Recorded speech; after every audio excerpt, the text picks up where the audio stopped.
لبسوها بالذهب واحلى الجواهر، دبلة الملكة يا زينها بيديها، زغردوا يا اهل الفرح يا كل حاضر، وافرحوا بوجدان وسموا عليها، وافرحوا بوجدان وسموا عليها.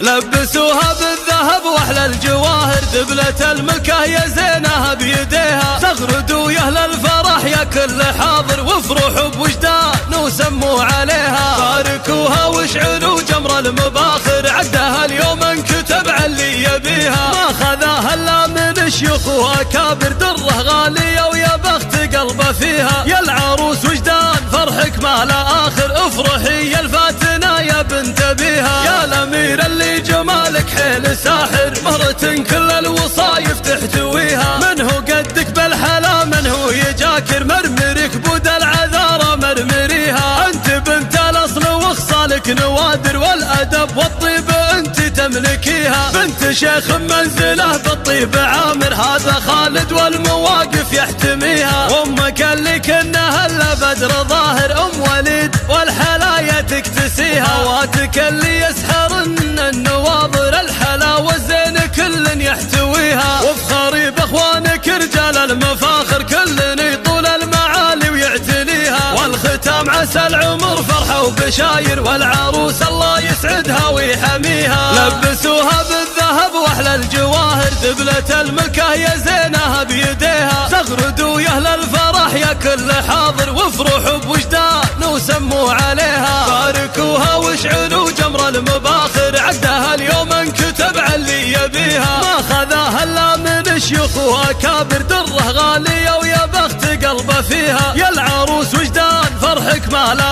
اخر، افرحي يا الفاتنه يا بنت ابيها. يا الامير اللي جمالك حيل ساحر، مهرة كل الوصايف تحتويها، من هو قدك بالحلا من هو يجاكر، مرمرك بود العذارى مرمريها. انت بنت الاصل وخصالك نوادر، والادب والطيب انت تملكيها، بنت شيخ منزله بالطيب عامر، هذا خالد والمواقف يحتميها. وامك اللي كنها الا بدر ظاهر، ام وليد والحلايا تكتسيها، هواتك اللي يسحرن النواظر، الحلاوه الزين كل يحتويها. وافخري باخوانك رجال المفاخر، كل يطول المعالي ويعتليها. والختام عسى العمر فرحه وبشاير، والعروس الله يسعدها ويحميها.